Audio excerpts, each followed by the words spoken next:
पुनः एक बार आप सभी का इस वीडियो में स्वागत है।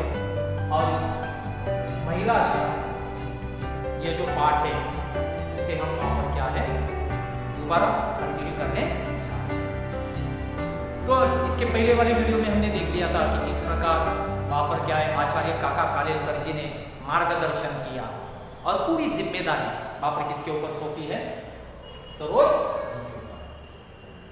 सरोज जी जो है उनके ऊपर वहां पर क्या है जिम्मेदारी सौंपी है। किसने? कालेलकर जी ने वहां पर जिम्मेदारी सौंपी है। आइए देखते आगे क्या कहा। प्रत्यक्ष कोई हिस्सा लिए बिना मेरी सलाह और सहारा तो रहेगा ही। ये तो आचार्य काका कालेलकर जी का बड़प्पन है, बड़प्पन है मेरे प्रिय साथियों, कि कई लोग ऐसे होते हैं कि वहां पर वे काम करते हैं लेकिन अपने काम की प्रशंसा नहीं करते। तो आचार्य काका कालेलकर जी का व्यक्तित्व भी ऐसा ही है। याद रखिए कि दाहिने हाथ ने जो काम किया है वो बाएं हाथ को पता नहीं चलना चाहिए। इसलिए उन्होंने कहा कि बिना मेरी सलाह और सहारा तो वहां पर क्या है रहेगा ही। आगे जाकर बहन को लगेगा कि उनको तो मात्र निमित्त मात्र होना था, कि हमें सिर्फ काम करना है, फल की अपेक्षा नहीं रखनी है। एक बार आपने वहां पर किसी को काम करने के लिए प्रेरित किया तो काम अपने आप चलते जाता है, वह काम पूर्ण होता है। सिर्फ हमें मार्गदर्शन करना है। सही समय पर उचित मार्गदर्शन अगर मिल गया मेरे प्रिय साथियों, तो बाद में जिसे आपने मार्गदर्शन किया है वह और 10 लोगों को मार्गदर्शन करता है और वह काम सुचारू ढंग से वहां पर क्या है चलने लगता है।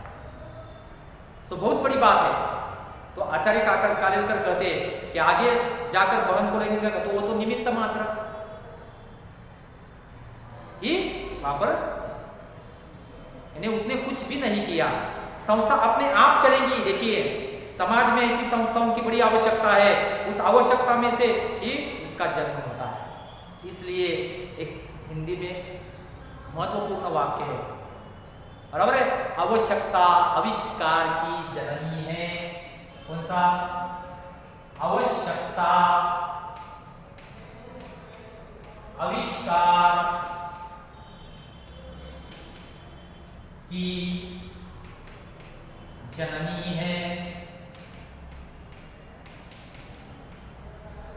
यानी जब हमें किसी चीज की जरूरत होती है, जब हमें लगता है कि कुछ नया निर्माण करना है, तो उस आवश्यकता में से ही आविष्कार होता है। और आज हमारे समाज को मेरे प्रिय साथियों कि ऐसे महिला आश्रमों की आवश्यकता है जिस पर महिला आत्मनिर्भर बन सके, आगे बढ़ सके, उनके जीवन की निराशा दूर हो सके। बहुत महत्वपूर्ण विचार आपके सामने उजागर करने का प्रयत्न किया है। इसलिए कहा कि आवश्यकता आविष्कार की जननी है। आपके सामने बताया, एक वाक्य मैंने लिखा आपके सामने। इसलिए उस आवश्यकता में से आश्रम का जन्म। मुझे इतना विश्वास न होता तो बहन के लिए ऐसा कुछ मैं सूचित ही नहीं करता। यानी देख लीजिए कि आचार्य काका कालेलकर जी का वहां पर सरोज जो जी है उनके ऊपर कितना आत्मविश्वास है, कितना भरोसा है। और उसी व्यक्ति के ऊपर हम भरोसा रखते हैं जो जिम्मेदार होता है, जो अपने उत्तरदायित्व को ईमानदारी से निभा सकता है। ऐसे ही व्यक्ति के ऊपर हम जिम्मेदारी डालते हैं। तुम दोनों इस सूचना का प्रार्थना पूर्वक विचार करना, लेकिन जल्दी में कुछ तय न करके यथा समय मुझे उत्तर देना। यानी जिम्मेदारी आपको उठानी है तो सोच विचार करके थोड़ा सा समय लेकर वहां पर क्या है जो जो हिदायतें सूचनाएं मैं दी है उसके ऊपर विचार करो और बाद में दे देना। ऐसे जल्दबाजी करने की कोई आवश्यकता नहीं है। देकर बहन यदि हाँ कहे अभी से आगे का विचार करने दूंगा। अगर आपकी ओर से हाँ आया, हामी भर दी, तभी आगे के बारे में मैं आपको मार्गदर्शन करना चाहूंगा। आप प्रकृति प्रेम से संबंधित कुछ विचार आपके सामने उजागर किए। यह सर्दी अच्छी है, फूलों में गुलदाउदी, क्रिजेंथीमम फूल बहार में है। 3 फूलों के नाम है, एक गुलदाउदी, क्रिजेंथीमम फूल बहार में है। 2 फूलों के नाम यहाँ पर आए हुए, यानी फूल वहां पर क्या है, खिले हुए हैं, अधिक मात्रा में वहां पर क्या है, खिले हुए आपके सामने बताया। उनकी कलियां महीनों तक खुलती ही नहीं, मानो भारी रहस्य की बात पेट में भर दी हो और होठों को सीकर बैठ गई हो। तो इन फूलों को मनुष्य के साथ जुड़ा है। देखिए, इस फूलों के समान कई लोगों की मानसिकता होती है। कई लोग अपने मन में दुख दर्द वहां पर क्या है, छिपा कर रखते हैं, लेकिन किसी के सामने जाहिर नहीं करते। तो मानो ये फूल भी ऐसे ही है कि इनकी कलियां खुली नहीं है। मानो ऐसे लगता है कि इन फूलों ने अपने मन में बहुत सारी बातें वहां पर क्या है, भरकर रख दी हो। कहा गया जब खिलती है तब भी एक एक पंखुड़ी करके खिलती है। वे टिकते हैं बहुत, गुलाब भी खिलने लगे हैं, कोस्मोस के दिन गए। यानी प्रकृति में क्या क्या बदलाव हो रहा है, उसका पूरा वर्णन वहां पर भी क्या है, कर रहे आचार्य काकाकार्य। क्योंकि हमने देखा है कि उनके मन में प्रकृति प्रेम था, प्रकृति के प्रति लगाव था। उन्होंने बहुत आनंद दिया। जीनिया का एक पौधा रास्ते के किनारे पर था, जो आए सो उसकी कली तोड़े। रास्ते पर चलने वाले अननोन व्यक्ति, स्ट्रेंजर जो आए, उसकी कली वहां पर क्या करता, जीनिया के पौधे का, उस कली को वहां पर वे तोड़ देते। फिर मैंने इस बड़े पौधे को वहां से निकालकर अपने सिरहाने के पास लगा दिया। सिरहाना जहां पर हम सोते, सिर के पास लगा दिया। फिर इसने इतने सुंदर फूल दिए, इसकी आंखें मानो उत्कटता से बोलती हो। मानो ऐसे लगता है कि वहां पर उस पौधे पर लगे हुए जो फूल है मेरे साथ बात कर रहे हैं। स्पॉन्टेनियस फीलिंग है, उत्कट भावनाएं हैं। किसमें बताइए, उत्कटता से बोलती हो ऐसी लगती। 2-1 महीने फूल देकर अंत में वो सूख गया, परसों ही मैंने उसे दिला दे। परसों ही वहां पर क्या है, कहा गया फिर आपके सामने, यानी वो फूल मुरझा गया, सूख गया। और आपको मालूम है कि उसकी आयु कितनी होती है। फूल मुरझा जाते, वहां पर क्या होते, खिलते हैं और बाद में मुरझा जाते। अंत तो उसका होता ही, प्रकृति का ये नियम है। दूसरा और एक पत्र लिखा है, काका का दोनों को सप्रेम सुभाशीष। दूसरा एक छोटा सा पत्र है। प्रिय सरोज, तुम्हारा 16 से 18 तक लिखा हुआ पत्र आज अभी मिला।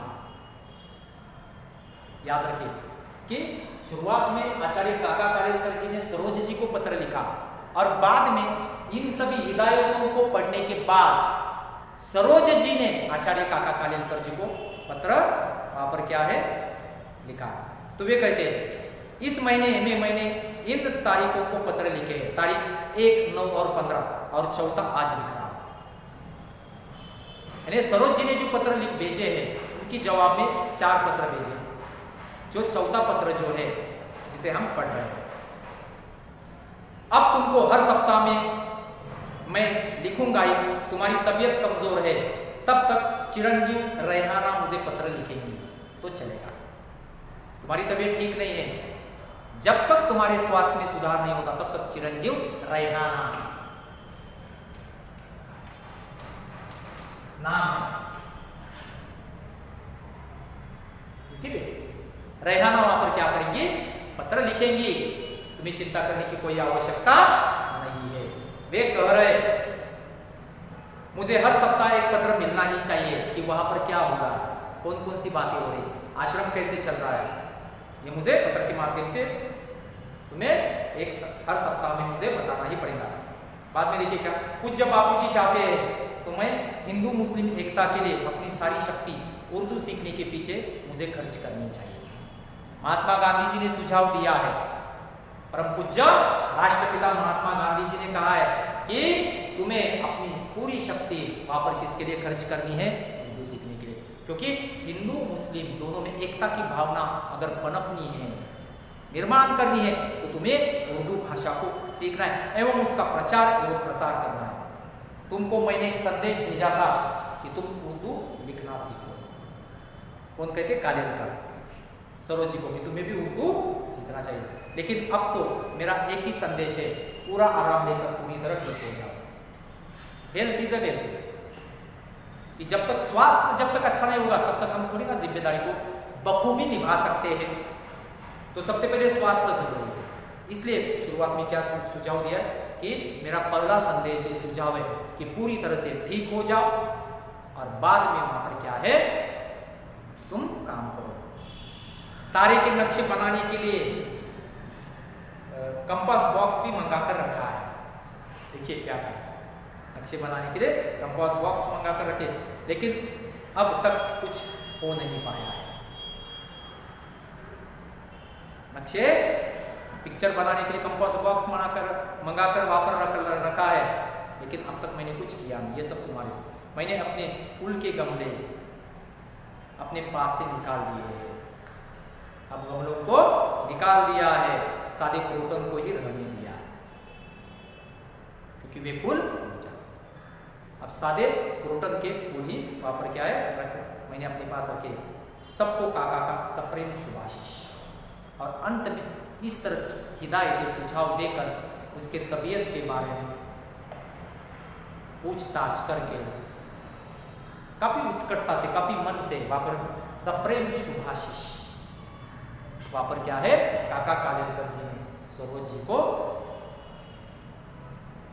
तो यह महिला आश्रम, यह पाठ लिखने के पीछे यही उद्देश्य है कि आज हमारे समाज को इस तरह के आश्रमों की बड़ी आवश्यकता है, जहां पर महिला क्या कर सके, वहां पर बेरोक निसंकोच खुले दिल से आनंद से इस आश्रम में रह सके और अपने दुख दर्द पीड़ा व्यथा को वहां पर क्या है भूल सके और दोबारा आत्मनिर्भर बने, क्योंकि उनके सामने काफी लंबी आयु है।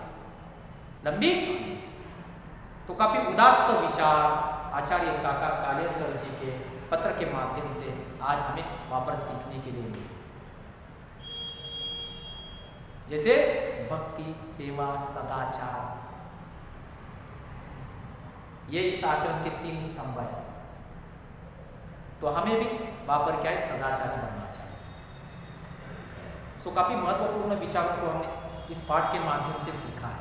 आशा करता हूं कि यह पाठ आपको वहां पर समझ में आ गया। तो यहाँ पर कुछ शब्द दिए मैंने आपके सामने। मुद्दे हैं आश्रम की स्थापना, व्यवस्था, वातावरण, नियम, जो कि आश्रम को चलाने के लिए आवश्यक है। दोबारा एक बार ये पाठ पढ़ लीजिए ताकि आपको समझ में आ जाए। धन्यवाद।